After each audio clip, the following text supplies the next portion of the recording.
Hi hello thinker start YouTube ఛానల్కి స్వాగతం. ఈ రోజు మన మధ్యలో గవర్నమెంట్ మ్యాథమెటిక్స్ లెక్చరర్గా వర్క్ చేస్తున్నటువంటి సూర్య సార్ మనతో ఉన్నారు. సో ఇంటర్మీడియట్ ఎగ్జామ్స్ జరగబోతున్నాయి. అదేవిధంగా 10th క్లాస్ ఎగ్జామ్స్ ఉన్నాయి కాబట్టి వాటికి పిల్లలు ఎలా ప్రిపేర్ అయ్యారు, వాటిని ప్రజెంటేషన్లో ఎలాంటి టిప్స్ పాటిస్తే ఎక్కువ మార్క్స్ స్కోర్ చేయడానికి అవకాశం ఉంటుంది, మెంటల్గా ఏ విధంగా ప్రిపేర్ అయ్యి వెళ్ళాలనే విషయాల్ని మనతో షేర్ చేసుకోవడానికి సార్ రావడం చాలా సంతోషం. So welcome Surya sir, thank you for your coming. Thank you Mohan sir. ఒక టీచర్గా ఒక లెక్చరర్ని ఇంటర్వ్యూ చేస్తున్న మీకు ధన్యవాదాలు సార్. సార్ ఇప్పుడు చాలా మంది పిల్లలు ఆల్రెడీ చివరి అంకంలోకి వచ్చిండ్రు. అంటే గత సంవత్సరంలో వాళ్ళు చదివిందంతా కూడా ప్రజెంటేషన్. సో చాలా మంది విద్యార్థులు ఏం చేస్తారంటే చదువుతారు, బాగానే చదువుతారు. 24 అవర్స్ కొంతమంది పుస్తకాల ముందున్నట్టుగానే ఉంటారు. కొంతమంది ఏమో అయ్యో ఎట్లాగో నేను తక్కువ మార్క్స్ వస్తాయిగా చదివితే చదువుకోపోతాను ఫీల్డ్లో ఉంటారు కదా. సో వీళ్ళందరూ ప్రజెంటేషన్ ఏ విధంగా చేస్తే ఎక్కువ మార్క్స్ స్కోర్ చేసే అవకాశం ఉంటుంది అని అంటారు సార్?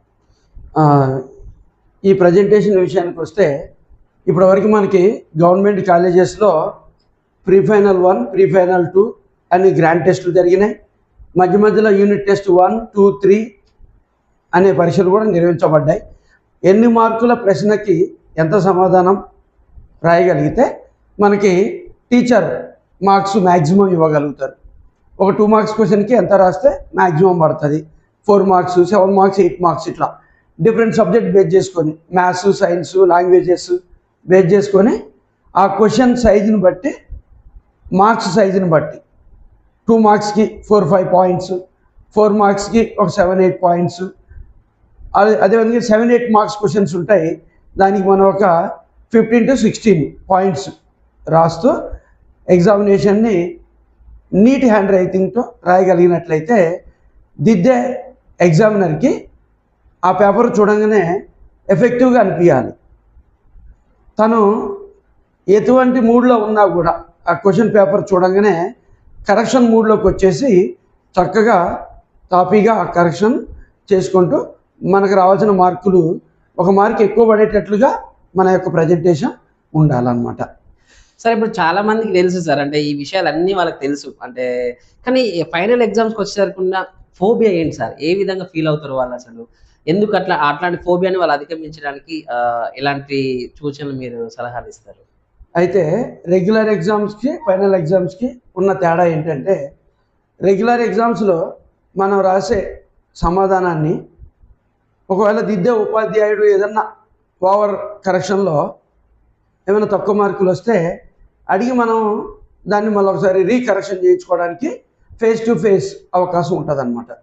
కానీ ఫైనల్ ఎగ్జామ్స్ విషయానికి వచ్చేసరికి మనం రాసిన క్వశ్చన్ పేపరు మన ఉపాధ్యాయులు సరిదిద్దారు.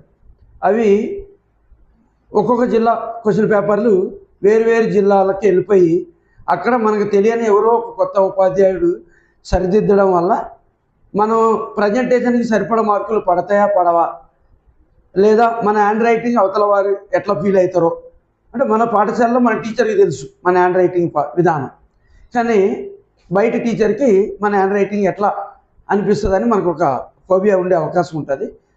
కాబట్టి కొంచెం మనం రాయగలిగే గుడ్ హ్యాండ్ రైటింగ్ రాస్తూ సైడ్ హెడ్డింగ్స్ పెడుతూ హైలైట్ పాయింట్స్ రాస్తూ అండర్లైన్ చేస్తూ నీట్గా పాయింట్ టు పాయింట్ రాసినట్లయితే ఏ ఉపాధ్యాయుడైనా ముఖ్యంగా గుర్తించేది headings, side headings, highlight points, quotations ఇటువంటివి గుర్తిస్తారు. కాబట్టి వాటిని బేస్ చేసుకునే కరెక్షన్ చేసి మ్యాక్సిమం మార్క్స్ ఇవ్వడానికి అవకాశం ఉంటుంది. ఎందుకు అలా ఉంటుందంటే అక్కడ కరెక్షన్ చేసే ఉపాధ్యాయుడు ముందు కీ అనేది ఉంటుంది అన్నమాట.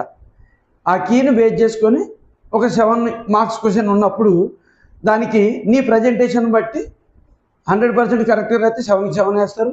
అక్కడ ఏదన్నా 1-2 పాయింట్లు నువ్వు తక్కువ రాస్తే ఒక 5 కానీ 6 కానీ మార్క్స్ రావడానికి అవకాశం ఉంటుంది.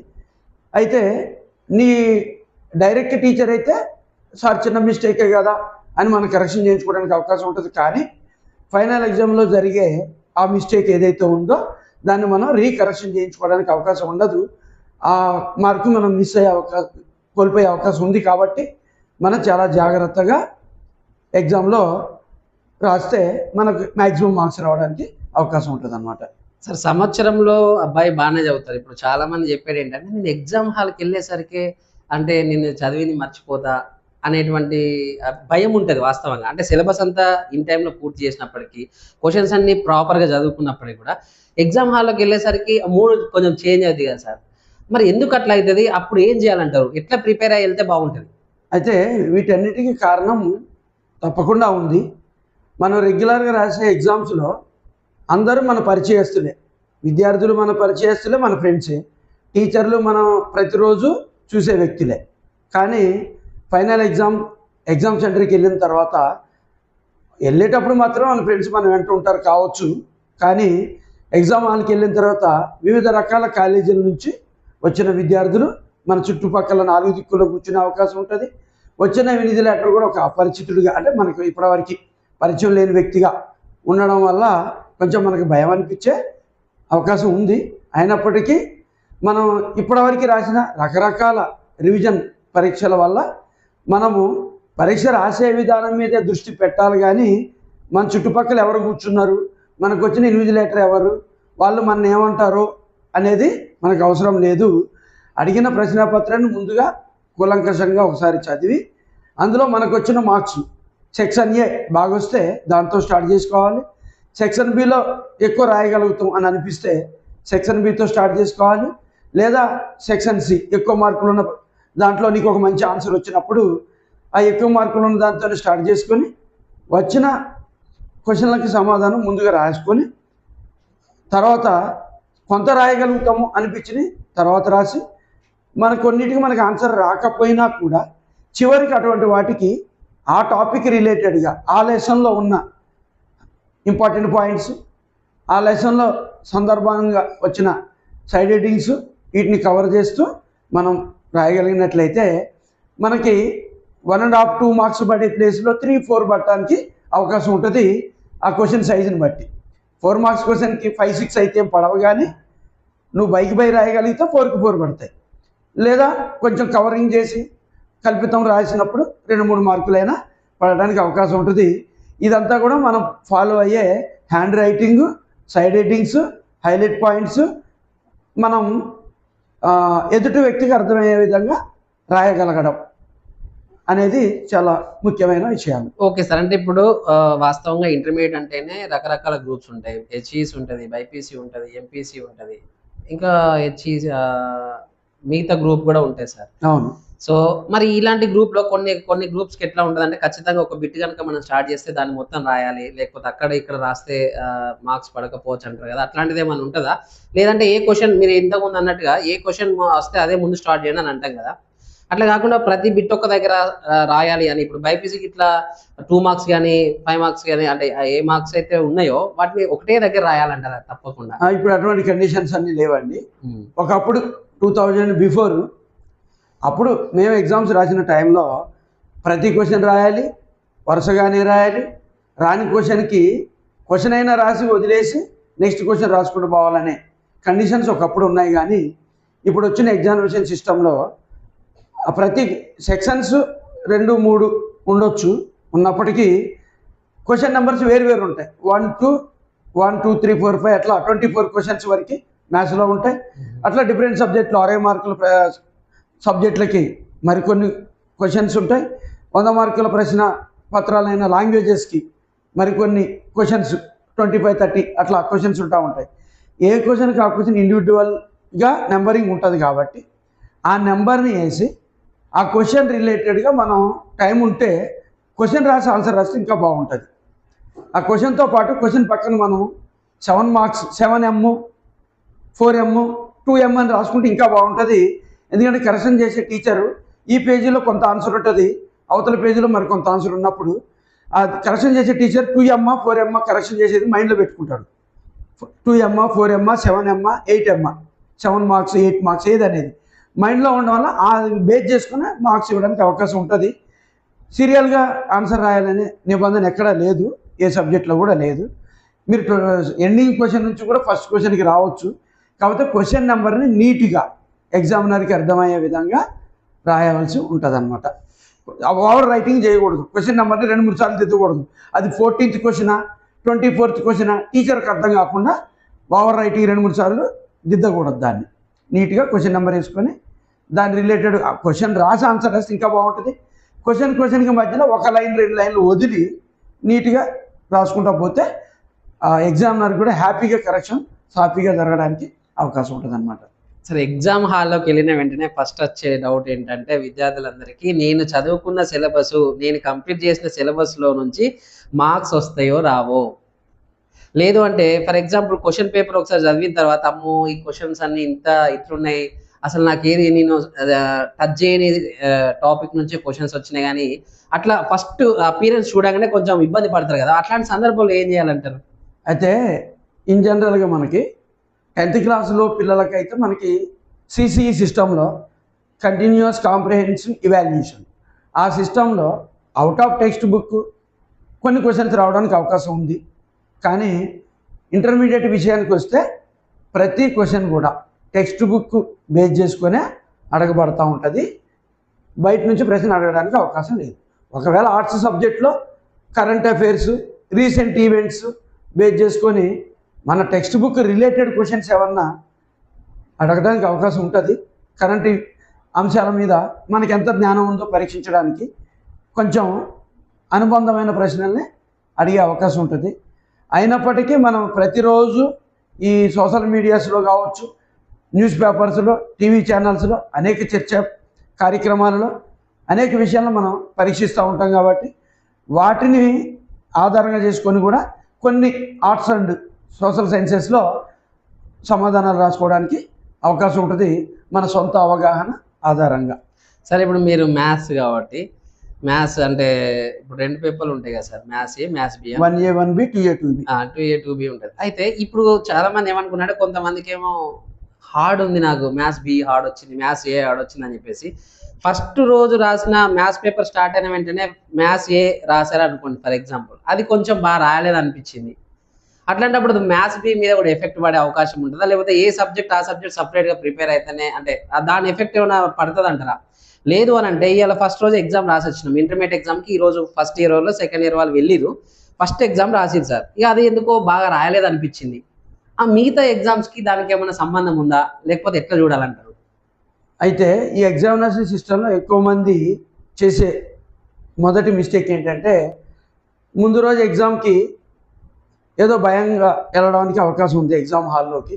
ఎందుకంటే మనం వెళ్ళే ప్రాంతం కొత్తది, వెళ్ళే వ్యక్తులు కొత్త, వచ్చే విద్యార్థులు కొత్త, ఇన్విజిలేటర్ కొత్త, ఈ కొత్త విధానంలో మనకి ఎటువంటి పరిస్థితులు ఉంటాయో అని ఆందోళనగా వెళ్ళడం అనేది సహజం ఎక్కువ మంది వ్యక్తులు, విద్యార్థులు. అయినప్పటికీ ఆ మొదటి రోజు పరీక్ష అనేది మనకు భయాందోళనతో ఉండే అవకాశం ఉంది. అయితే అది మొదటి రోజు కాబట్టి అలా ఉంది అని మనం భావించి ఆ రోజుతో ఆ ఎగ్జామ్ని రాసిన విధానాన్ని మర్చిపోవాలి. ఇక రాయడం అయిపోయినాక మనం దాన్ని వెనక్కి తిరిగి ఆలోచించడం వల్ల ప్రయోజనమే ఉండదు. డిస్టర్బ్ అవుతాం, నిద్ర డిస్టర్బ్, ఆరోగ్యం డిస్టర్బ్, నెక్స్ట్ ఎగ్జామ్ మీద కూడా నెగిటివ్ ప్రభావం పడే అవకాశం ఉంది. కాబట్టి ఆ అంటే నీకు ఫస్ట్ డే ఆ గ్రౌండ్ పరిచయం అవుతుంది అనమాట.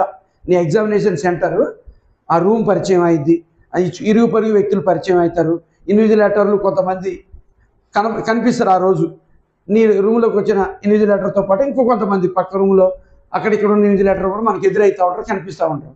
అదే ఇన్విజిలేటర్ పక్క రూమ్ అయినా రేపు నీ రూమ్కి రావచ్చు. అంటే కొంత పరిచయస్తులే విద్యార్థులు మళ్ళీ నిన్నటోళ్ళే కొంతమంది నీ గ్రూపు రిలేటెడ్ విద్యార్థులు ఉండే అవకాశం ఉంది. అంటే మొదటి రోజు కన్నా నెక్స్ట్ డే ఇంకా మంచిగా ఉండాల్సిన రోజు, భయపడాల్సిన అవసరం అసలు లేదు. మొదటి రోజు కొంచెం భయం, రెండవ రోజు ఇంకొంచెం మంచిగా ఉంటుంది, మూడో రోజు ఇంకా బాగుంటుంది, నాలుగో రోజు నువ్వే అందరికీ యాక్టివ్గా అనిపిస్తూ ఉంటావు. అలాగా మనం జరిగిపోయిన ఎగ్జామ్ని దృష్టిలో పెట్టుకొని రాయాల్సిన ఎగ్జామ్ని మనము భయం పెంచుకున్నట్లయితే వచ్చిన సమాధానాలు కూడా మర్చిపోయే అవకాశం ఉంటుంది. ప్రజెంటేషన్ కరెక్ట్గా చేయలేక కొన్ని క్వశ్చన్స్ మిస్ చేసుకునే పరిస్థితి ఉంటుంది. దాంతోపాటు మనం టైం మేనేజ్మెంట్ చూసుకోవాలి. ఇప్పుడున్న రూల్స్ అండ్ రెగ్యులేషన్స్తో సెల్ ఫోన్లు అసలు ఎలో ఉండదు, కానీ వాచ్ కూడా ఎలో లేదు, ఏ వస్తువులు ఒంటి మీద ధరించుకొని పోవడానికి లేదు. అక్కడ కొట్టే బెల్లిని అబ్జర్వ్ చేసుకోవాలి అంతే. మనం హాఫ్ అన్ అవర్కి ఒక బెల్లి కొడుతూ ఉంటారు, ఇప్పటికి హాఫ్ అన్ అవర్ అయింది, నాది 1-2-3 క్వశ్చన్లు అయినాయా, ఇంకొక హాఫ్ అన్ అవర్ 1 అవర్ గడిచిపోయింది, ఇంకా 2 అవర్సే ఉంది ఎగ్జామ్, టోటల్ 3 అవర్సే మనకి ఇంటర్మీడియట్ ఎగ్జామ్. అట్లా ఎన్నో బెల్లు కొడుతున్నారు, ఇప్పటికి ఎన్ని గంటలు గడిచిపోయినాయి అనే విషయాన్ని మనం గమనిస్తూ మన ఎగ్జామ్ స్పీడ్ని పెంచుకుంటూ సమాధానాలని పూర్తి చేసుకునే అవకాశం కల్పించుకోవాలి. మన final exam half an hour ముందు అయిపోవాలి ఎగ్జామ్. ఆ తర్వాత మిగిలిన హాఫ్ అన్ అవర్లో ఒకసారి చెక్ చేసుకుంటూ రావాలి. ప్రతి క్వశ్చన్కి 1-2 లైన్లు వదులుకుంటూ రావాలి కదా. చెక్ చేస్తున్నప్పుడు నీకు ఒక కొత్త పాయింట్ గుర్తొస్తుంది. వచ్చినప్పుడు ఆ వదిలిన 2 లైన్లో 1-2 లైన్లు నింపేసుకోవచ్చు. అదేవిధంగా ఒక క్వశ్చన్కి మరొక క్వశ్చన్కి కూడా లింక్ ఉంటాయి. క్వశ్చన్ రిలేటెడ్గా ఫార్ములా బేస్డ్ లింక్ ఉండొచ్చు, అప్లికేషన్ బేస్డ్ లింక్ ఉండొచ్చు, పాయింట్ బేస్డ్ సబ్జెక్ట్ని బట్టి పాయింట్ బేస్డ్ లింక్ ఉండొచ్చు. వేరే క్వశ్చన్ ఆన్సర్ టైంలో మనకి ఈ క్వశ్చన్ కాన్సెప్ట్ గుర్తొస్తుంది. అప్పుడు దాన్ని ఈ వదిలిపెట్టిన 1-2 లైన్స్లో రాసుకోవాలన్నమాట. మనకి ఎలాగో ఎగ్జామ్లో వచ్చేసి 24 పేజెస్ బుక్లెట్ ఇస్తారు చేతికి. కాబట్టి ప్రతి ఆన్సర్కి తర్వాత కనీసం ఒక 2 లైన్లు అయితే వదిలితే బాగుంటుంది. తర్వాత గుర్తొచ్చిన ఆన్సర్ పక్కన రాసుకోవడానికి అవకాశం ఉంటుంది. ఇప్పుడున్న పోటీ ప్రపంచంలో సార్, అంటే ఇంటర్మీడియట్ ఎగ్జామ్ అన్నా 10th క్లాస్ ఎగ్జామ్ అన్నా ఒక జాబ్ ఏదో సాధిస్తున్నామనే ఫీలింగ్తో ఆ రాసే విద్యార్థుల కంటే ఎక్కువ పేరెంట్స్, తర్వాత టీచర్సు, మాకు నెక్స్ట్ రిజల్ట్ వస్తుందో రాదని చెప్పేసి కాలేజీ యాజమాన్యము, అంటే ఒక మంచిగా చదివే విద్యార్థి పైన ప్రెషర్ పడుతుంది. లేకపోతే అంటే వాళ్ళు ప్రజెంటేషన్ చేయడంలో వీళ్ళ యొక్క ప్రభావం ఉంటుంది కదా. సో ఎట్లా ఉండాలంటారు? అంటే వీళ్ళని గైడ్ చేసే పేరెంట్స్ కానీ, వీళ్ళని చదివించేటువంటి వాళ్ళు కానీ ఎట్లా ఈ మూడ్లో ఎలా ఉంటే బాగుంటుంది అంటారు? అయితే ఇప్పుడున్న పరిస్థితుల్లో ముఖ్యంగా ఒకప్పుడు కరోనా ముందు చదువు అంటే కొంచెం సీరియస్నెస్ ఉన్నది. కరోనాకి ముందల, కరోనా తర్వాత కొంచెం ఈ ఎలక్ట్రానిక్ గ్యాడ్జెట్స్ వచ్చిన తర్వాత విద్యార్థులు మనకి చదువు పరంగా సోర్సెస్ ఎక్కువైనాయి, ఏది ఎలక్ట్రానిక్ గూడ్స్ వల్ల.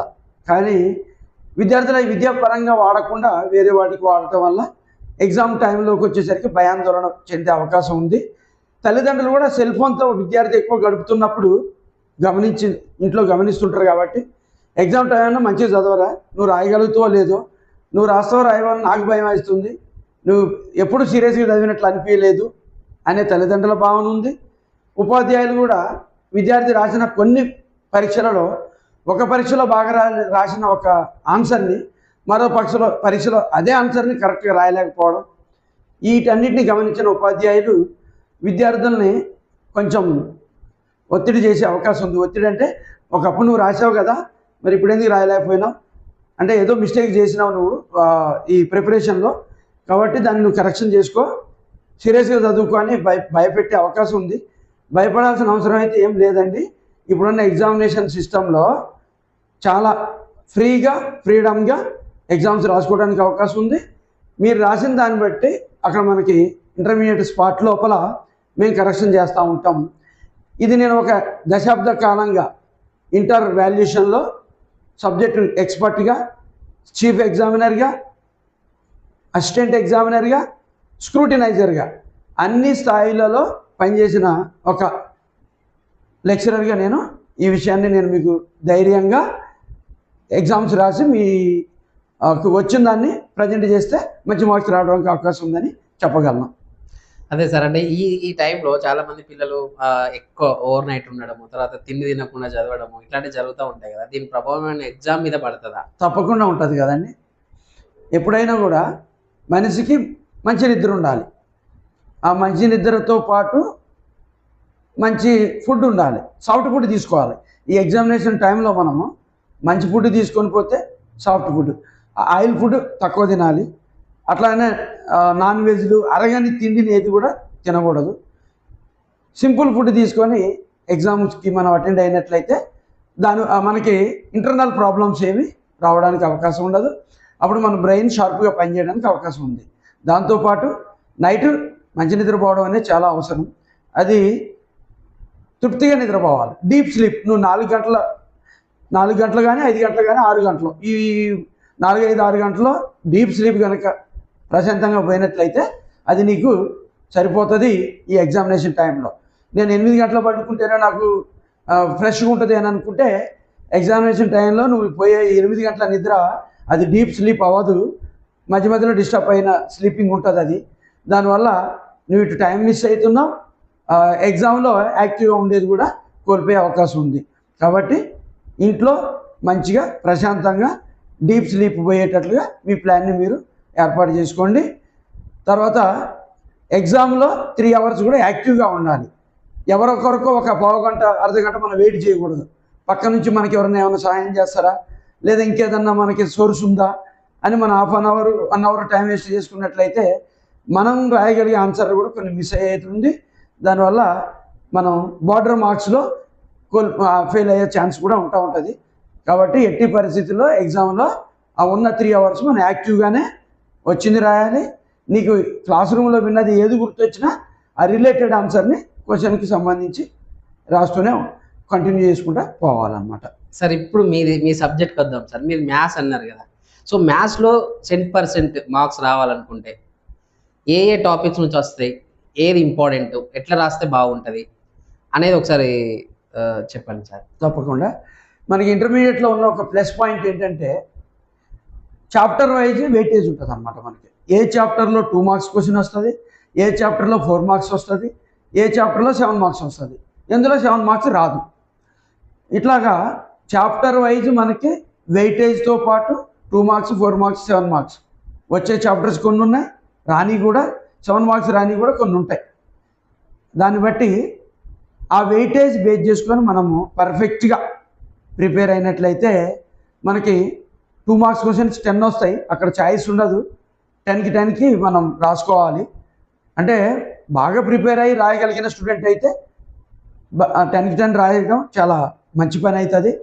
ఒకవేళ 1-2 మిస్ అయినా మనం వాటిని తర్వాత అంటే చివరికి రాసుకునేటట్లు వదిలేసుకోవాలి. తర్వాత 4 మార్క్స్ క్వశ్చన్స్ 5 రాయాలి మనం. 7 ఇస్తాడు క్వశ్చన్స్, 2 ఛాయిస్ అనమాట. అందులో అవుట్ ఆఫ్ 7 మనం 5 అటెంప్ట్ చేయాలి. 4 5 20 మార్క్స్ ఉంటాయి అక్కడ. తర్వాత 7 మార్క్స్ క్వశ్చన్స్ కూడా మనకి 7 ఇస్తారు, అందులో 5 రాయాలి, ఛాయిస్ ఉంది దాంట్లో కూడా. అలాగే మనము చాప్టర్ వైజ్ వెయిటేజ్ బేస్ చేసుకొని కరెక్ట్గా ప్లాన్గా ప్రిపేర్ అయినట్లయితే కొన్ని సెలెక్టెడ్ క్వశ్చన్స్ ఉంటాయి, repeated questions, highlight questions, 3 star questions, ఇట్లా మనకి డిఫరెంట్ మెటీరియల్స్ ఉన్నాయి మనకి మార్కెట్లో. లేదా మన టీచర్ చెప్పే ఉంటారు, మన లెక్చరర్ చెప్పుంటారు మనకి ఈ చాప్టర్లో ఈ 3-4 క్వశ్చన్స్లో ఒకటి కంపల్సరీ, ఈ 2-3 క్వశ్చన్స్లో ఒకటి కంపల్సరీ, ఈ థీరం కంపల్సరీ అని మనకి చాప్టర్ స్టార్టింగ్లోనే వెరీ వెరీ వెరీ ఇంపార్టెంట్ అని చెప్పే అవకాశం ఉంటుంది. అది మీరు కూడా నోట్ చేసుకుని ఉంటారు, రన్నింగ్ నోట్స్.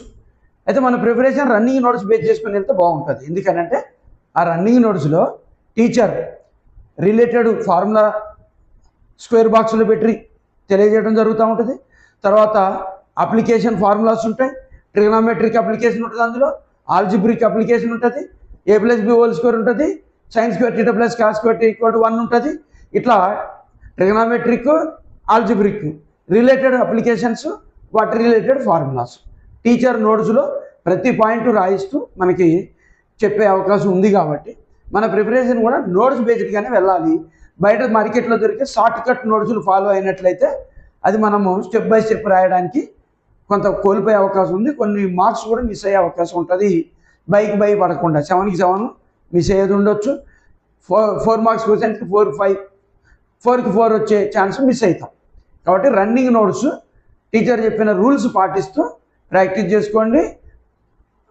ఆ పదంగానే ఎగ్జామ్లో కూడా ప్రజెంటేషన్ చేస్తే బై మార్క్స్ రావడానికి అవకాశం ఉందన్నమాట.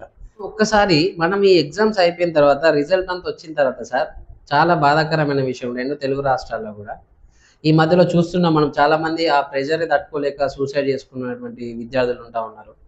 ఈ రిజల్ట్ ఎట్లా వస్తుందో అని మా అమ్మ వాళ్ళు ఇంత కష్టపడి నన్ను చదివిస్తూ ఉన్నారు, ఇన్ని పైసలు ఖర్చు చేసి నన్ను చదివిస్తూ ఉన్నారు, నేను వాళ్ళు అనుకున్నంత స్కోర్ చేస్తానో లేనో అనేటువంటి భయంతో కొంతమంది ఉంటారు. రిజల్ట్ వచ్చిన తర్వాత ఈ సూసైడ్ అటెంప్ట్ లేదా చనిపోవడం అనేది జరుగుతూ ఉంది కదా. అసలు ఇంటర్మీడియట్ ఎగ్జామ్స్ని మనం ఏ విధంగా చూస్తే బాగుంటుంది? అసలు ఎందుకు ఇట్లాంటి సిండ్రోమ్లోకి వెళ్లకుండా విద్యార్థులు తీసుకోవాల్సిన జాగ్రత్తలు ఏంటి? దానికోసం పేరెంట్స్ కానీ టీచర్స్ కానీ అంటే కొంచెం తక్కువ మార్క్స్ వచ్చినప్పుడు లేకపోతే ఫెయిల్ అయినప్పుడు ఎట్లా ఉంటే బాగుంటుంది? ఆ సొసైటీ ఎట్లా ఉంటుంది అంటే ఇప్పుడు సొసైటీలో అరే నేను ఇంత కష్టపడి చదివించినాము, నువ్వు ఇదేనా నువ్వు సాధించిందని ఒక రకమైనటువంటి భావన వాళ్ళకి కలుగుతుంది. అంటే ఒక మంచిగా చదివే విద్యార్థి తనకు తక్కువ మార్క్స్ వస్తే తనే డిసప్పాయింట్ అవుతాడు. అట్లాంటిది ఎన్విరాన్మెంట్ అంతా కూడా పేరెంట్స్ కానీ లెక్చరర్స్ కానీ కాలేజ్ యాజమాన్యం కానీ ఇంకా ప్రెజరైజ్ చేసి వాళ్ళ ప్రాణాలే కోల్పోతున్నారు కదా. అసలు ఇంత అవసరం అంటారా? దానికి మీరు ఇచ్చే సలహాలు ఏంటి సార్?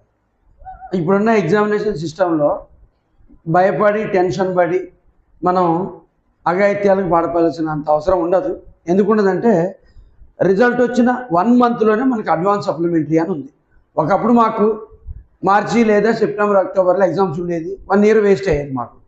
కానీ ఇప్పుడున్న ఎగ్జామినేషన్ సిస్టమ్ లోపల మార్చిలో ఎగ్జామ్స్ అయితే మళ్ళీ 2 మంత్స్లో మే జూన్లోనే అడ్వాన్స్ సప్లిమెంటరీ ఎగ్జామ్స్ ఉన్నాయి. సరే, ఇక్కడ మనకి ఏదో హెల్త్ పాయింట్ ఆఫ్ వ్యూలోనో ఎగ్జామ్ హాల్లో ఇబ్బంది పడటం వల్లనో ఏవో హెల్త్ ఇష్యూస్ ఉంటాయి, గుర్తు రాకపోయే సందర్భాలు ఉంటాయి. దానివల్ల మనం ఆ పర్టికులర్ సబ్జెక్ట్ని ఆ రోజు మంచిగా రాయలేకపోవచ్చు. అటువంటి దాన్ని మనము నెక్స్ట్ 2 మంత్స్లో జరగబోయే ఎగ్జామ్ ఏదైతే అడ్వాన్స్ సప్లిమెంటరీ ఉందో అప్పుడు బాగా రాసేటట్లుగా ప్లాన్ చేసుకోవాలి. కానీ మన కెపాసిటీ ఎంతో మనకు తెలిసి ఉండాలి ముందుగా. తర్వాత మన పిల్లల కెపాసిటీ అంటే ఏంటో తల్లిదండ్రులకు తెలిసి ఉండాలి. నువ్వు ఇప్పుడు నారాయణ, శ్రీ చైతన్య ఇంకేదో లక్షలు డొనేషన్స్ ఇచ్చి చదివిచ్చే కాలేజీలో నీ పిల్లోని జాయిన్ చేసి ఉండొచ్చు కావచ్చు. కానీ 10th లోపు నీ స్టూడెంట్, నీ కొడుకు, నీ బిడ్డ వారి యొక్క స్థాయి ఏంటి అనేది మనకి పక్కా తెలిసి ఉండాలి. వారి స్టేటస్ ఏంటి, ఆ మ్యాథ్స్లో వాళ్ళ పరిస్థితి ఏంటి, ఆ బాటనీ జువాలజీలో వాళ్ళ పరిస్థితి ఏంటి, 10th లోపు వాళ్ళ లెవెల్ ఏ స్థాయిలో ఉంది. 10th యావరేజ్ స్టూడెంట్ ఒకేసారి మనకి ఇంటర్కి వెళ్ళగానే టాపర్ అవడం అనేది అంత ఈజీ కాదు. ఎందుకంటే నాలెడ్జ్ కంప్లీట్లీ బేసిక్ నాలెడ్జ్ని బేస్ చేసుకుని ఇంప్రూవ్ అవుతూ ఉంటుంది. ప్రైమరీ నాలెడ్జ్ బాగుంటే హయ్యర్ లెవెల్ బాగుంటుంది, హై స్కూల్ లెవెల్ నాలెడ్జ్ బాగుంటుంది. హై స్కూల్లో సక్సెస్ రేట్ ఎక్కువ ఉంటే ఇంటర్మీడియట్ నాలెడ్జ్ ఇంకెక్కువ రావడానికి అవకాశం ఉంటుంది. కాబట్టి మన విద్యార్థి, మన కొడుకు, మన బిడ్డ, మన ఇంట్లో వాళ్ళ ప్రవర్తన ఎలా ఉంది ఒక చదువు పరంగా, లేదా వాడు ఇతరులను అర్థం చేసుకునే విధంగా, వాడు మనతో ఉండే విధానంలో, ఇతర చుట్టాలతో మెలిగే విధానంలో సెన్సిటివ్గా ఉంటుండా, లేదా డేర్గా ఉంటుండా, ర్యాష్గా ఉంటుండా, ఎట్లా ఉంటుండా అనేది కూడా మనం గుర్తుపెట్టుకొని వాళ్ళకి ఇచ్చే మార్గదర్శకాన్ని వాళ్ళకి ఇవ్వాలి, గైడెన్స్ మనం. అంతేగాని వాళ్ళకి స్థాయికి మించిన ఎక్స్పెక్టేషన్స్ మనం పెట్టుకొని నువ్వు చదవకపోతే నేను బర్రెలు కాపిస్తా, చదవకపోతే సావగొడతా, చదవకపోతే ఇంటి నుంచి వెళ్ళిపో, ఇటువంటి విషయాలని మనం పదే వాళ్ళ ముందు వల్లించడం వల్ల అమ్మ కానీ నాన్న కానీ లేదా ఇతర మామయ్యలు, చుట్టాలు, అన్నలు వాళ్ళు అనడం వల్ల వాడు ఏదో వాళ్ళని మభ్యపెట్టడానికి కొన్ని ఛాలెంజ్లు చేస్తాడు. చేసిన ఛాలెంజ్ని చేరుకోకపోవడం వల్ల షార్ట్ టెంపర్కి గురయ్యే అవకాశం ఉంటుంది. కాబట్టి నీ స్థాయికి తగ్గ టార్గెట్నే నువ్వు తీసుకోవాలి. మనం మన స్టూడెంట్కి ఎక్స్పెక్టేషన్ ఇవ్వాలి. లేనా ఇప్పుడు నీకు అటు ఇటు అయినా కానీ నెక్స్ట్ అడ్వాన్స్ సప్లిమెంటరీలో నీకు కుదిరిన కాడికి 1 పేపరా 2 పేపర్లా అడ్వాన్స్ సప్లిమెంటరీ కట్టుకో, లేదా రివాల్యుయేషన్ పెట్టుకో, రీకరెక్షన్ పెట్టుకో, ఇట్లా చేపిద్దాం. ఒక 500-1000 ఖర్చు అయితే అయింది, మళ్ళీ రాదులే, ఏం కాదు, అట్లా ధైర్యం చెప్పాలి. కానీ నీ ఫస్ట్లోనే టాపర్గా రావాలి, కాలేజీ టాపరు, మన ఊరికి నువ్వే టాపర్ అవ్వాలి, ఇప్పుడు దాకా ఎవరికి రాని అన్ని మార్కులు నీకే రావాలి, ఇటువంటి ఎక్స్పెక్టెన్స్ ఒకేసారి విద్యార్థి నెత్తి మీద వేసి రుద్దకూడదు. అవి ముందు వస్తాయి. యావరేజ్గా పాస్ అయిన వ్యక్తులు కూడా కలెక్టర్ అయిన వాళ్ళు ఉన్నారు, ఫెయిల్ అయిన వ్యక్తులు కూడా IAS IPS అయిన వాళ్ళు ఉన్నారు. మన దీర్ఘకాలిక టార్గెట్స్ పెట్టుకోవాలి, లాంగ్ టర్మ్ గోల్స్ ఉండాలి మనిషికి. కానీ షార్ట్ టర్మ్లోనే మనం ఒకేసారి హైలైట్ 100%, 90% తెచ్చుకోవాలనేది అది అత్యాశకు దారితీస్తుంది. కాబట్టి మన అత్యాశకు పోతే అసలైంది కోల్పోయే ప్రమాదం ఉంటుంది. ఈ విషయాన్ని తల్లిదండ్రులు, విద్యార్థులు తప్పకుండా గుర్తుపెట్టుకొని మనం మన టార్గెట్ని నిర్ణయించుకుంటే బాగుంటుంది. హై ఎక్స్పెక్టేషన్స్ని తర్వాత ముందు పెంచుకోవాలంతే. ఓకే, థ్యాంక్ యూ సార్, చాలా వాల్యుబుల్ సజెషన్స్ ఇచ్చారు. చివరిగా వాళ్ళకి మీరు ఇచ్చే షార్ట్ కట్స్ ఏమైనా ఉన్నాయో చెప్పి మనము. సరే, ఇప్పుడు మనం ఎగ్జామినేషన్కి అటెండ్ అవుతున్నప్పుడు ఆల్రెడీ మనకి ఇంట్లో అమ్మా నాన్న కొన్ని సూచనలు చేస్తారు. మన రిలేటివ్లో ఉన్న ఒక ఇంజనీరు, ఒక డాక్టరు, ఒక టీచరు మనకు సలహాలు ఇచ్చే ఉంటారు. మనం చదువుకునే టీచర్లు కూడా మనకి మొన్న ఆల్ టికెట్లు చేతికిస్తున్నప్పుడు కొన్ని మోటివేషనల్ పాయింట్స్ చెప్పిన సందర్భం ఉన్నప్పటికీ మన ఫ్రెండ్స్ మధ్యలో ఉండడం వల్ల మనం వాటిని పట్టించుకోకపోవచ్చు. ఇంకా ముందు పోవాలి. ఎందుకనంటే పోయేదారిలో మనకి ఏదో ఒక ఇబ్బంది రావచ్చు, స్లో అవ్వచ్చు, ఏదో ఒక సంఘటన ఎదురు కావచ్చు, రూటు క్లియర్గా లేకపోవచ్చు. మనం తిరిగే ప్రదేశాన్ని బట్టి హైదరాబాదులో రూట్లు కొంచెం మనకి రష్గా ఉండే అవకాశం ఉంటుంది. కాబట్టి 1 అవర్ ముందుగా అక్కడ ఉండే విధంగా ప్లాన్ చేసుకొని వెళ్ళాలి. వెళ్ళిన తర్వాత బయట వ్యక్తులతో మనం ముందుగా పరిచయాలు చేసుకుంటే మంచిది. తర్వాత ఎగ్జామ్ హాల్కి 1 by 1 ఎట్లా వాళ్ళు చెకింగ్ చేసుకుంటూ లోపల పంపిస్తారు. మినిమం ½ అవర్ ముందు ఎగ్జామ్ హాల్కి వెళ్ళిపోవాలి మనం లోపలికి. ఎగ్జామ్ హాల్కి వెళ్ళిన తర్వాత కూడా మన నేబర్స్ని పరిచయం చేసుకోవాలి. ఫస్ట్ ఇన్విజిలేటర్ లోపల వస్తే మనం మాట్లాడియారు, పక్క వాళ్ళతో మాట్లాడేవారు. కాబట్టి మనమే అర్ధగంట ముందు వెళ్ళడం వల్ల మన చుట్టుపక్కల ఉండే నలుగురు ముందుగా పరిచయం, మీ పేరేంటి, మీదే కాలేజీ, మీ పేరేంటి, మీ దానివల్ల మనకి పరిచయ వాతావరణం ఏర్పడిద్ది.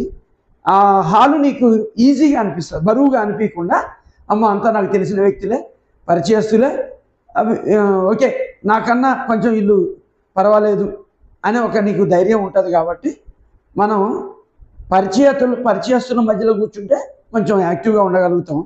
అపరిచితుల మధ్యలో కూర్చున్నప్పుడు భయపడే అవకాశం ఉంటుంది. కాబట్టి మన చుట్టుపక్కల ఉండే అబ్బాయి అయినా అమ్మాయి అయినా మొదటి రోజు ఆ చుట్టుపక్కల ఉన్న నలుగురిని మనకున్న టైంని బట్టి ఆ చుట్టుపక్కల ఉన్న మరికొందరిని పరిచయం చేసుకుంటే ముందు మన భయం అనేది మనం తగ్గించుకోవడానికి అవకాశం ఉంటుంది. అందరూ పరిచయస్తులనే భావన ఏర్పడిద్ది. ఆ విధంగా మనం ధైర్యాన్ని కలిగిన తర్వాత ఈ ఎగ్జామ్లో అంత మనోళ్ళు అనే ఫీలింగ్తో ఎగ్జామ్లో క్వశ్చన్ పేపర్ని మనం తీసుకోవడం.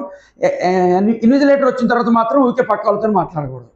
ఫస్టే నువ్వు ఇన్విజిలేటర్ మైండ్లో కనుక బ్యాడ్గా ఇంప్రెస్ అయితే నేను ఊరికే అటు ఇటు చూస్తాను మాట్లాడుతాను అని అనిపిస్తే ఆ ఇన్విజిలేటర్ నిన్నే టార్గెట్ చేసే అవకాశం ఉంటుంది. కాబట్టి ఇన్విజిలేటర్ రాకముందు పరిచయాలు జరగాలి. ఇన్విజిలేటర్ వచ్చాక ఎవరితోని మాట్లాడకూడదు, పిలవకూడదు. ఒక గంటలో నీకు ఆ రూమ్ వాతావరణం అలవాటు అయిపోద్ది. ఇన్విజిలేటర్తో ర్యాష్గా మాట్లాడటం, సీరియస్గా చూడటం, వాళ్ళని నెగిటివ్గా కామెంట్ చేయడం చేస్తే మాత్రం ఆ రోజు మన పేపరు ఇక మనం ఆ రోజు నుంచి మనకి కౌంట్ డౌన్ స్టార్ట్ అయినట్టుగా భావించుకోవాల్సి వస్తుంది. ఇప్పుడు కొంతమంది ఏమంటే క్వశ్చన్ నెంబర్ వేసి వచ్చిన మార్క్స్ వస్తాయి, లేకపోతే ఏదైనా ట్రై చేసిన మార్క్స్ వస్తాయి అంటారు. అట్లా సాధ్యమేదంటారా సార్? తప్పకుండా ఉందండి అది. ఎందుకంటే మేము every year regular supplementary 2 times spot వాల్యుయేషన్కి వెళ్తూ ఉన్నాం. నేను గడిచిన 10 సంవత్సరాలు ఒక బీఈడీ లెక్చరర్గా పనిచేస్తున్నప్పుడు చీఫ్ ఎగ్జామినర్గా కరెక్షన్ చేశా. అట్లాగే ఇప్పుడు ఇంటర్మీడియట్ లెక్చరర్గా చేస్తున్నప్పుడు కూడా 3 స్థాయిల్లో పనిచేశా.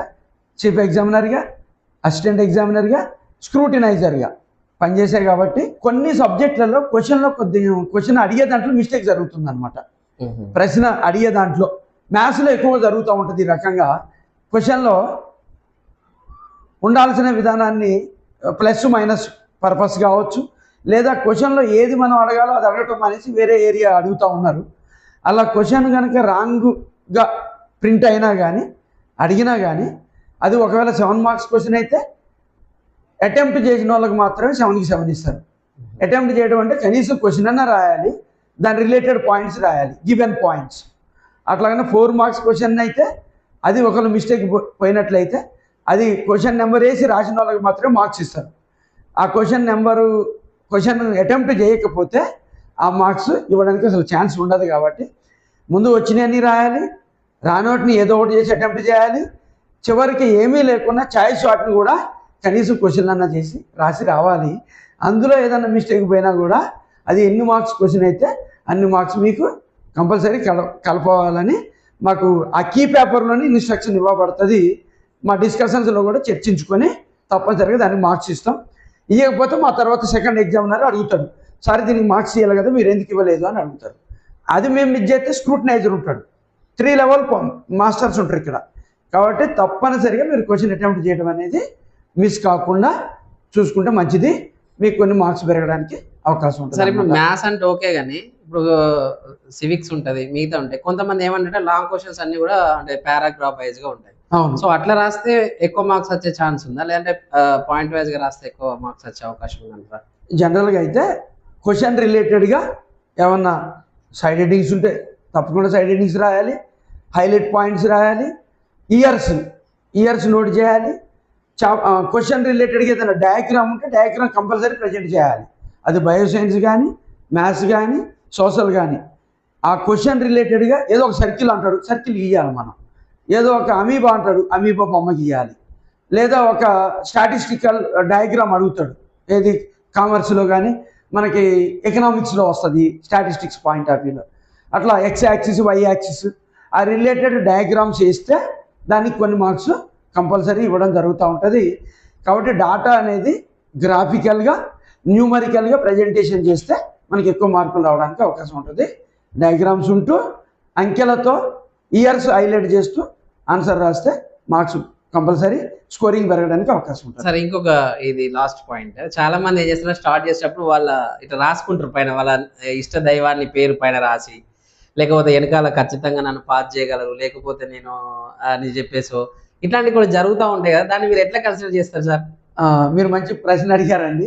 ఎందుకనంటే ఇటువంటివి తప్పకుండా, ఎందుకనంటే వాళ్ళు ఈ మధ్యకాలంలో విద్యా విధానం ఎట్లా మారిపోయిందంటే నోట్సులలో కూడా చదివే విషయాన్ని పక్కన పెట్టి ఏదో వాళ్ళ ధర్మం ఆధారంగా, హిందూ ధర్మం, క్రిస్టియానిటీ, అట్లానే ముస్లిము, వాళ్ళ ధర్మం ఆధారంగా కొన్ని పాయింట్స్ని నోట్సులలో రాస్తూ అది రాస్తేనో నాకు మార్క్స్ ఎక్కువ వస్తాయి, నాకు ఆన్సర్లు గుర్తొస్తాయి అనే ఒక అపోహలో ఉంటూ అది రన్నింగ్ నోట్స్లో ఆ విధంగా ఫాలో అవుతూ ఉంటారు. కానీ ఎగ్జామినేషన్లో అలా చేయడం 100% తప్పు అయిద్దండి. ఎందుకనంటే మీరు ఒక హిందూ స్టేట్మెంట్ రాస్తారు, అది దిద్దే వ్యక్తి క్రిస్టియన్ కావచ్చు, ముస్లిం కావచ్చు. లేదా మీరు ఒక హిందూ అదే క్రిస్టియన్ కొటేషన్ రాస్తారు, అది దిద్దే ఎగ్జామినరు హిందూ కావచ్చు, ముస్లిం కావచ్చు. అంటే అలాగా వేరే ధర్మాన్ని ఆధారంగా చేసుకుని ఉండే వ్యక్తులు అయినప్పుడు వారు నెగిటివ్గా దాని మీద రెస్పాండ్ అవ్వడానికి అవకాశం ఉంటుంది. అది అయినా కాకుండా మనం అట్లాగా ఆ దేవుడు పేరు మీద ఉండే వాటిని రాయకూడదు.